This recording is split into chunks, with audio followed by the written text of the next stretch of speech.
Attention, the following broadcast has been approved by Outcasted OC. Viewer discretion is advised. Incoming transmission in 5, 4, 3, 2, 1. It's Russ reviewing your Smackdown before Backlash. And this was Smackdown in Puerto Rico. It was a great show. And let's just get right into it. So the show opened as a special episode of Smackdown being in Puerto Rico. They showed a drone flying through, showed it was sold out and how loud the Puerto Rico crew was. And I thought that was really awesome. I loved how they did like the drone shots and showed where everyone was and like showed a lot more of the crowd and how big crowds can be at wrestling shows. Then we open the show with Rey Mysterio and LWO walking out, cutting very much a Spanish heavy promo. I feel like certain fans were going to be a bit like, what's going on? Am I watching the Spanish commentary version? It was just like, no, LWO and Rey Mysterio playing to the Puerto Rico crowd, basically stating that we're going to win for our home country and represent our culture. And it was great. I thought it was an awesome promo. I know a little bit of Spanish here and there, so I picked up some of the things they were saying. Very much like pointed to the fact we want Bad Bunny to win against Damian Priest. We want Zelina Vega as our new SmackDown champion, and just stating, you know, LWO is going to win for Puerto Rico when they can and be there for Puerto Rico. Judgment Day, quickly interrupt. You know how it is. Judgment Day, Ray and Dominic still having their feuds. And it was really interesting to see because they were instantly booed and just getting screamed out of the room, basically. Dom made it 10 times worse, looked at the fan that was really close, waving an LWO shirt, and Dom just ripped it in front of him. And a fun little tidbit, I noticed this watching it back. Finn, as he was walking down, he was just going, hola, hola, to like everyone. And it was just kind of like, are you doing that to take the mic, or are you just doing it as a like, yeah, we know, hi, yes, like whatever. It was good. Then the back and forth promos started happening, and I kind of lost my mind hoping this match was somehow going to be announced, but then they kind of very quickly changed it. Rhea like literally turns around and says to Ray, "Hey Ray, I've got a proposition. Why don't you fight me?" And I was like, "Yo, I'm here for this. Rhea versus Ray. Let's go. Man versus woman match we've not saw in years. Like, it's time to kind of break the stereotype." But then it was like, nah, Zelina Vega stepped forward, and then Dom's lingering his head behind Rhea, like using Rhea as a body shield. And it's like, us two versus you two, and they were like, yeah, we accept, let's go. So that was what it was. It was very good, like back and forth, way to hype up what's going to be now the main event of the night. And it was literally made official like 5 minutes after it was announced, because they were like, oh, Adam Pearce, please make this official. And then it's like, cuts to a commercial, comes back, and then it's like Adam Pearce heard your prayers because this has now been made official. This is your main event of the night. It's like, cool, thank you for that. We appreciate that, you know, you listened quickly. And then we went straight into the continuation feud just before the draft happens, because after Backlash, the draft takes initial effect.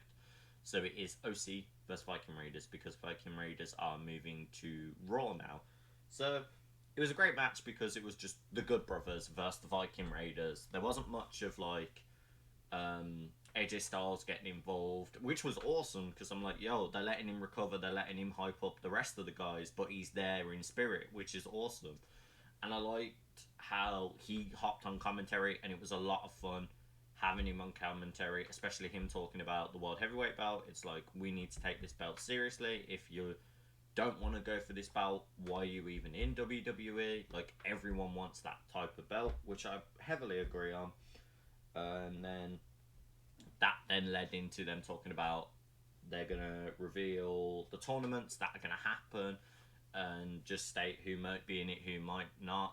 We had a little bit of details in the press conference, but they were made apparent on SmackDown as well. So there'll be a starting tournament on Raw, and whoever wins out of the Raw will then go to the finals for Night of Champions, and it will be the same for SmackDown on the Friday. Then it'll be one Raw representative, one SmackDown representative fighting for the finals to see who gets the World Heavyweight belt. If the person is a SmackDown champion and they win, they will still move to Raw and be exclusive to Raw with the belt, which I thought was quite interesting because it it drags talent over again, but also at the same time, it's like, why would you draft them to SmackDown to then have them go straight to Raw anyway? It's that weird in between situation of I don't know where the booking's going unless the booking does something very unique. And then Carl Anderson did a really cool spot in the match of the Viking Raiders and the OC where Ivan has gone and done his splash, and literally within the last second of Gallows about to literally get the free count, Carl has just slid halfway across the ring and just got the kick in and pushed Ivar off. And I was like, this is awesome.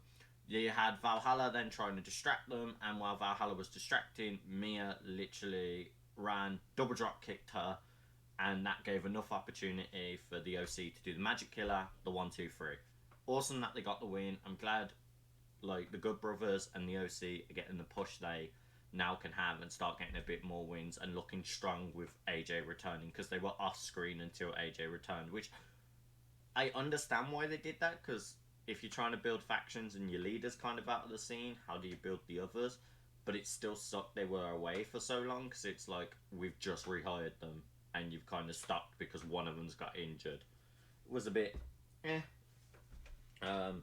then lead forward into Bianca Belair coming out, and Bianca Belair basically speaking about how if she beats Io Sky at Backlash, she will now be the longest women's title holder in modern era, which I think is awesome. They're finally bringing light to it. In the most recent episode of our podcast, we were talking about how Bianca Belair having this massively long title reign was not getting talked about, and they were just not kind of giving the respect, and they were giving her like, yeah, she was winning these matches, but they were like not really building feuds with her. I feel like now she's got this longest reigning title, and obviously they're going to have to swap the belts over, because if she does win, it's going to be interesting where the storyline goes with that. But yeah, I thought it was not too bad at all. And then it was even more interesting when Bayley, Dakota, and Io came out. Bayley cut a quite vicious promo in the sense of just going, oh yeah, the reason you got the longest reigning title and the whole reason why, you know, SmackDown's beloved to you is because I made you on that company. The amount of times I fought you, I made you look good. It was all me. And she was like, it doesn't matter who wins in Damage Control. If Io wins those belts, me and Kota will go for the tag belts. And I was like, you know what? I'd love to actually see Bayley and Kota be a tag team and have the tag belts and let Io have the main belt for a bit. Interesting way of putting Damage Control on top and making one of the newer talents be the pushed out star. We know Bayley can be a champion. Why not give Io that shot? So I thought that was freaking really well played out. I think going forward that storyline should be pushed more. After that, we get the kind of solo Sikoa promo at the back, which I thought, this is leading to very interesting things for their triple threat situation. You have the Usos being like, yo, we know what we're going to do. We're ready to fight them. Are you ready? Are you ready? To like Solo, and Solo's still wrapping up his farm, taping it, getting ready for the fight, everything. And they were like, yo, my brother asked you a question, Us, and he's like, I'm gonna do my part, are you gonna do yours? So it's like, what is Solo's part? Is he really gonna like turn on them? Is he gonna be fighting with them? Like, it's gonna be a very interesting storyline development that goes from there. We then have, I'm pretty sure this is right, I could be wrong on my notes here, but I'm pretty sure we then went to Imperium vs Street Profits, which I thought was an amazing match. Like, that was super hype. Vinci really showed off that he's got high-flying techniques. There was a lot of back and forth in the match, and Montez definitely flew. Like, he had that energy from Puerto Rico. I don't know if it was the crowd cheering it or just the height he got on that frog splash was insane. But, like, that match was super hype. I loved every bit of it. And we had a couple more backstage promos of we had Karrion Kross literally calling out Shinsuke just before they had their match, which was pretty cool. Very much played into like these are all the previous people we've taken down. I'm now going to take down you, take something from you, which is your pride. Which I like they're bringing Shinsuke as like strong style champion back. Like I like that that's where they're going with it again because that was his best era and that's all he ever needs to be. He doesn't need to be anything else in my opinion. And you had like like other backstage promos. You had obviously tag champs in Kevin Owens and Sami Zayn and Riddle talking about their match. So it was like their side of the Usos part, and it was like Riddle was just rambling about how we're gonna beat them. Then when Roman comes back, there ain't gonna be any other bloodline to come back to. Am I talking too much? And it's like Kevin Owens and Sami are like, no, you are right. We've just got nothing left to say. We're just gonna show it in the ring, which I thought was absolutely amazing to just like make the promo quick and make it be known of, hey guys, this is all we're gonna do. And I thought that probably be one of the better ways of doing it.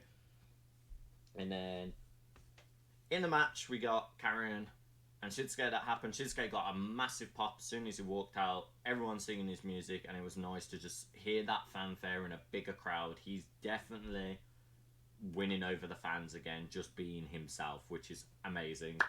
Karrion shouted a lot of times at him, you're the king of trash, not king of strong, and everything. Really trying to get into his head. It's quite, like, interesting back and forth they had. There were a lot of reversals of, like, Shinsuke trying to set up the Kinshasa, which is his finishing kick. Karrion did a beautiful clothesline that literally sounded like them two collided like a bomb hit each other to counter it at one point, which was awesome. But Shinsuke did get the kick and got the win on that, which I was very interested about. Because it's like, cool, you've built Karrion to sound like he's going to stop Shinsuke, so Shinsuke's going to have a new thing when he went to Raw, but no, you've gave him the win, so he's keeping the strong style and keeping his pride going into Raw. It's like, where do you want that story to go with him? Because you seem like you were building something for Karrion to change something about, like, Shinsuke, but then you've kept it as it is. Which I'm fine with, because Shinsuke, hey, I love Shinsuke as he is. As I said, he's winning the crowd over, being himself, so it works out either way. Then we have Cody and Brock situation that occurs. Cody ripping into about Brock, basically still not having his answer of why Brock did what he did. Basically called Brock a gatekeeper. And awesome that Cody got to do this. Spoke about his old coach, which is Arn Anderson, which if you watched AEW, you know all that backstory. And he just called back to some really awesome things, especially where he's like, Arn Anderson used to call it the Kingdom, and obviously his song is Kingdom.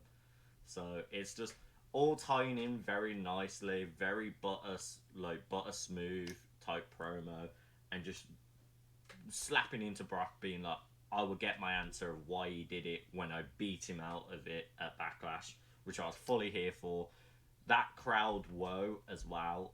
I swear to God, everyone's just trying to get it louder and louder every single show they go into, but that was insane, that woe was, as soon as he walked out. We led to the main event. So Zelina Vega, Rey Mysterio versus Rhea and Dom. Very good match, very smooth throughout, like tag team wise, especially certain combinations. Rey and Vega did a really, really nice one of Rey caught Zelina, did like a Hurricane Rana set up to hit Dom to get the 619 set up, which I was like, whoa, that's really cool. And then Rhea being brutal with just kicking Zelina, like, boom, get out of the way, you're not getting involved. And just Rhea powerhousing and Dom getting like cheeky hits in.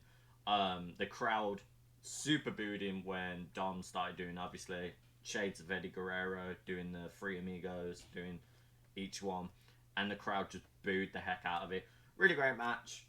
Winners made sense as well, going into the Backlash end of the storyline. So, all in all, I think this was probably one of the strongest Smackdowns, especially to wrap up and be a go-home show for a pay-per-view. I'm super excited for Backlash. I'll be watching it with my podcast co-hosts of Unicorn Guff and Rudy Poo Candy Ass. So if you don't already follow those guys, please do, and go follow all our socials that you can see in the description of these videos.